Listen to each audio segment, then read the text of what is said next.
오늘의 3위입니다. 추석 연휴가 끝나자마자 범여권이 일제히 오세훈 서울시장을 향해 공격을 퍼붓기 시작했습니다. 반면 오 시장은 더욱더 서울시 시민들과 밀착하는 여러 행보를 보이고 있습니다. 영상으로 준비했습니다. 살집도 좀 풍성해지셨죠? 네, 아무래도 추석 때 좀 더 먹게 되는 것 같습니다. 그러니까 한가위 확 찐 살, 확 빼기.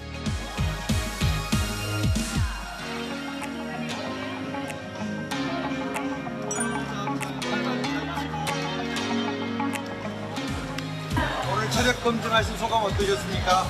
네, 아이고 생각보다 쉽지가 않네요.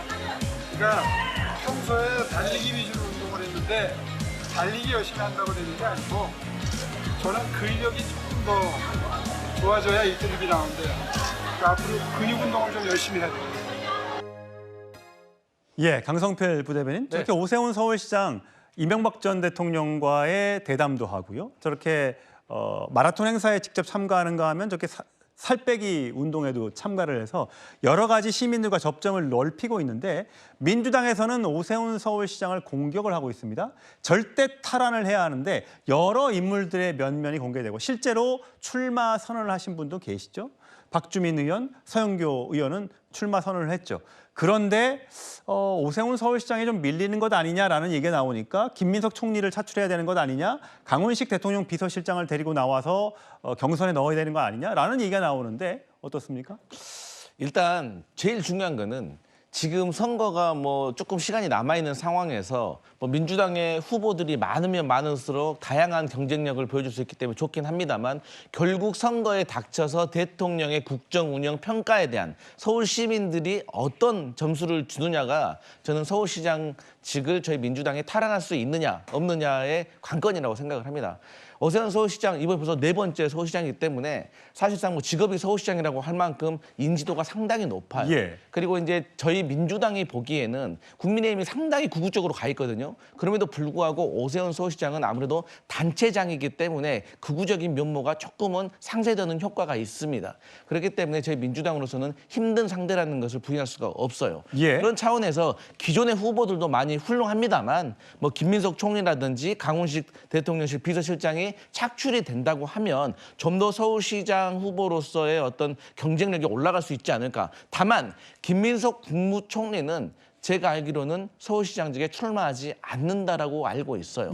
그런다고 하면 새로운 후보군으로서 강훈식 비서실장이 매기 효과가 될 수 있느냐. 아무래도 젊고 또 오세훈 시장도 인물 좋다는 소리 듣는데 강훈식 비서실장도 인물 좋다는 소리 듣고 아무래도 젊은 차세대 정치인이기 때문에 아무래도 민주당의 서울시장 후보군에 새로운 활력을 넣을 수 있겠다. 그리고 서울 시민들이 또 선택을 하는데 다양한 선택지가 열려 있다 이렇게 생각합니다. 송영훈 변호사, 보니까 어쨌든 서울시장의 체급은 현재로서는 오세훈 서울시장이 가장 높은 것 같은데 그럼에도 불구하고 민주당이 압도적인 다수를 또 이재명 정부가 출범한 지 얼마 안 됐기 때문에 내년 지방선거에서 여러 가지 정책적 발표를 할 경우에 서울시도 위험해질 수 있다 해서 연대설도 나오더라고요. 그래서 오세훈, 안철수, 이준석. 또 저는 어저께인가요? 정보지 받아봤는데 한동훈 서울시장 출마설 이런 것도 있고 안철수 경기지사 출마설 등등이 막 돌아다니더라고요. 혹시 확인한 바 있으세요? 제가 아는 바는 없고요. 각종의 설이라고 하는 것이 난무할 수는 있겠습니다만 제가 우리 방송에서도 말씀드린 적이 있는데 기본적으로 광역자치단체장은 당에서 현역단체장을 보유하고 있다면 그 현역단체장이 대과가 없는 한 보통은 다시 후보가 되고 재출마가 되는 것이 일반적입니다. 그리고 앞서 이제 그 민주당 후보군으로 불리는 분들과 그 비교해놓은 그래픽을 보면 제가 봤을 때는 이제 민주당 쪽에서 빠진 분이 한 분 있어요. 정원호 성동구청장이라고 구청장을 3번 했는데 평가가 좋으니까 서울시장 후보군에도 거론이 되는 것 같습니다. 그러면 그분까지 넣으면 7분인데 비교를 해봐도 제가 봤을 때는 백설공주와 7난장이 같습니다. 백설공주와 7난장 이야기는 이렇든 저렇든 백설공주가 주인공이지 7난장이가 주인공일 수는 없는 것이거든요. 다만 백설공주는 독사과를 먹지 않도록 주의하면 됩니다. 그러니까 앞으로 남은 임기 동안에 오세훈 시장이 본인 스스로 어떤 대과를 하지 않는 것이 중요할 것 같다. 그 부분에 관해서 스스로 변수를 만들지 않으면 당의 후보는 저는 오세훈 후보가 유력하지 않을까 그렇게 예상합니다. 뭐 일곱 난장의 비유를 송영은 변호사가 했습니다만 또 우리나라는 또 약자가 또 이렇게 당선이 되고 또 역전극을 펼치는 것에 대해서 국민들이 또 환호하는 부분들이 있기 때문에 선거는 뚜껑을 열어봐야 하는 거죠. 손수토 대변인 보시기에는 오세훈 서울시장의 당내 경쟁자도 있을 거 아니에요. 혼자만 할 수 있는 건 아닐 거 아닙니까?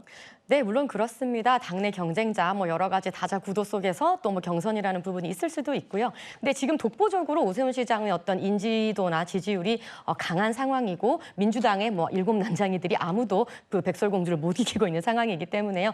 독보적인데 사실 다가오는 지방선거는 이 현 정권의 어떤 심판이냐 아니면은 뭐 지지냐 이런 성격의 지방선거가 되리라고 봅니다. 민주당은 굉장히 압도적인 승리를 하고 싶어 하겠지만 지금 현상으로 보여지는 이재명 대통령과 민주당 정권의 어떤 독재적인 그런 이제 모양새들이 어떻게 보면 국민들께서 보시기에 새는 양날개로 날아야 되는데 너무 한쪽으로 치우쳐져 있지 않나라는 생각을 하시면서 오히려 국민의힘 그리고 그간 열심히 실력으로 보여줬던 오세훈 시장에게 또 많은 지지를 또 보여주실 수 네. 있지 않나 싶습니다. 그러니까 내년 지방선거에서는 국민들이 균형점을 찾기 위해서 국민의힘을 지지할 것이다. 손수토 대변인의 이제 희망적인 발언이었는데 선거는 아까 말씀드렸다시피 뚜껑을 열어봐야 알 수 있습니다.